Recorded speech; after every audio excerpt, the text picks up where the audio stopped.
اس کے بعد اللہ تعالیٰ نے شروع کی بات کی هو الذی خلق لکم ما فی الارض جمیعا. یہ بات بہت اہم یاد رکھنے کی ہے. اس نے تمہارے لیے جو کچھ بنایا دنیا میں تمہارے لیے بنایا، تمہارے لیے بنایا. کچھ لوگوں کا گمان ہے، جیسے عیسائیت میں گمان ہے کہ یہ دنیا ایک طرح کا عذاب ہے، اصل جو انسان کو نعمت ملے گی وہ آخرت میں جا کے ملے گی.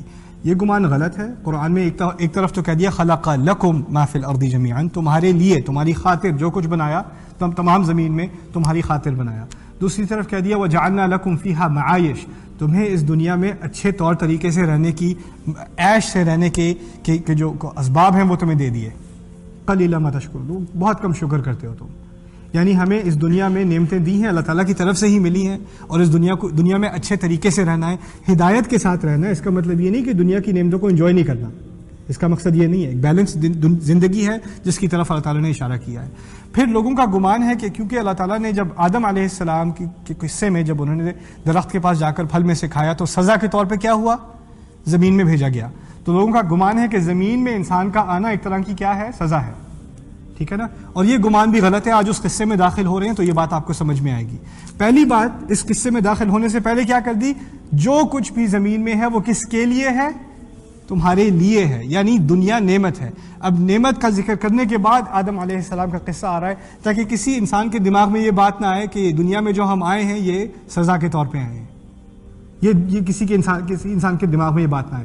اصل میں عیسائیوں کا عقیدہ یہ ہے، عیسائیوں کی جو مختلف ڈینومینیشنز ہیں ان میں سے کئی کا عقیدہ یہ ہے کہ آدم علیہ السلام نے جب غلطی کی، وہ تو ہماری ماں حوا رضی اللہ تعالیٰ عنہ کو ان کو الزام لگاتے ہیں نا، ان سے کہتے ہیں انہوں نے کہا تھا آدم علیہ السلام کہ آپ کھائیں. قرآن کا موقف یہ ہے کہ دونوں نے اکٹھے کھایا، دونوں نے اکٹھے کھایا. قرآن نے ماں کو باپ کے اوپر ترجیح نہیں دی کہ ماں کی غلطی تھی باپ کی غلطی نہیں تھی، دونوں کو اکٹھا کیا ہے قرآن نے. ٹھیک ہے نا؟ اور دوسرا کہ غلطی کے بعد بھی یہ بات نہیں کہی کہ دنیا میں ڈالا گیا سزا کے طور پہ، جیسے آپ دیکھیں گے انشاءاللہ. اور اس قصے میں، اس کہانی میں بہت بڑی بڑی حکمتیں ہیں، اور ان میں سے کچھ کا میں ذکر کر دوں گا کیونکہ میری نیت تو یہ ہے کہ کچھ جلدی سے گزریں، لیکن کچھ باتیں ایسی اہم ہیں جن کا اس دوران ذکر کرنا میرے نزدیک بہت ضروری ہے. اس پہ گزر جانا غلط بات ہوگی. وَإِذْ قَالَ رَبُّكَ لِلْمَلَائِكَةِ، جب آپ کے رب نے فرشتوں سے کہا انی جاعل فی الارض خلیفہ، میں بے شک زمین میں ایک خلیفہ ڈالنے والا ہوں. خلیفہ کی ڈیفینیشن عربی میں کیا ہے؟ یخلف بعضهم بعضا، ایک کے بعد دوسرا آئے گا، ایک کے پیچھے دوسرا آئے گا. یعنی ہماری اگلی پشت، اس سے اگلی پشت، اس سے اگلی نسل، اس سے اگلی نسل.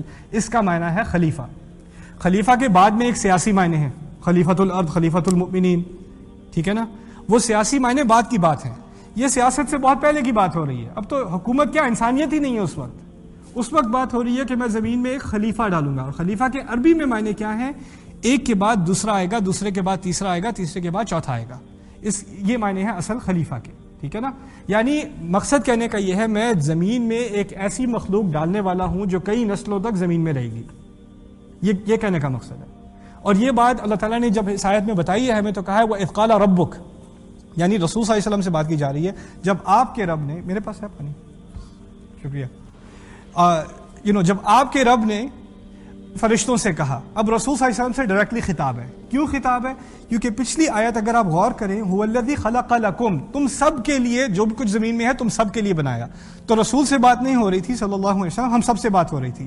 لیکن ایک دم سے التفات ہے اور اب رسول سے خاص بات ہو رہی ہے صلی اللہ علیہ وسلم. التفات قرآن کی بہت عام، اس کے بہت عام اسلوب میں سے ہے، سٹائل میں سے ہے.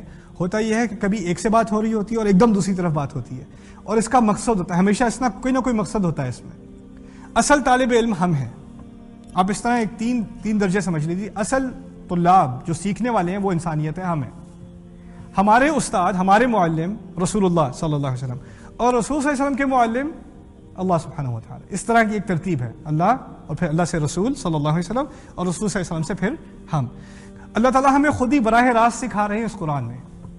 لیکن کبھی کبھار پرنسپل یا سب سے اوپر جو پوزیشن میں ہے ٹیچنگ کی، وہ کبھی کبھار اپنے استاد کو، اپنے ٹیچر کو جس کو اب اس پوزیشن میں لگایا ہے، ان سے ڈائریکٹ خطاب کرتے ہیں ہمارے سامنے. ٹھیک ہے نا؟ اب یہ خطاب ہو رہا ہے وَإِذْ قَالَ رَبُّكَ لِلْمَلَائِكَةِ، کہنے کا مقصد یہ ہے کہ آپ کو اب یہ بات بار بار دہرانی پڑے گی.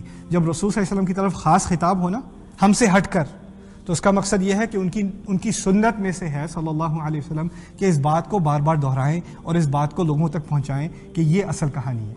اچھا، کیا کہانی ہے؟ انی جاعل فی الارض خلیفہ، میں زمین میں ایک ایسی مخلوق ڈالنے والا ہوں جو ایک کے بعد دوسری نسل آئے گی. یہ کس کے بارے میں بات ہو رہی ہے؟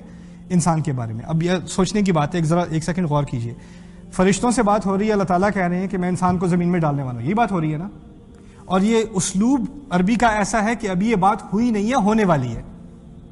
تو شروع سے ہی پلان کیا ہے؟ اللہ تعالیٰ کی طرف سے کیا پلان ہے کہ یہ مخلوق کہاں کے لیے بنائی گئی ہے؟ زمین کے لیے. یعنی ہماری اصلی پلاننگ جنت کی نہیں تھی، ہماری اصلی پلاننگ کہاں کی تھی؟ زمین کی تھی. لوگوں کے دماغ میں کیا بات آتی ہے کہ یہ تو ہم سزا کے طور پہ زمین میں آئے ہیں. اللہ تعالیٰ کیا بتا رہے ہیں؟ قصہ کہانی پوری شروع ہونے سے پہلے ہی، شروع سے پہلا اعلان کیا ہے؟ یہ مخلوق ہے ہی کہاں کے لیے؟ زمین کے لیے. بہت ساری نسلیں یہ زمین میں گزارے گی یہ مخلوق.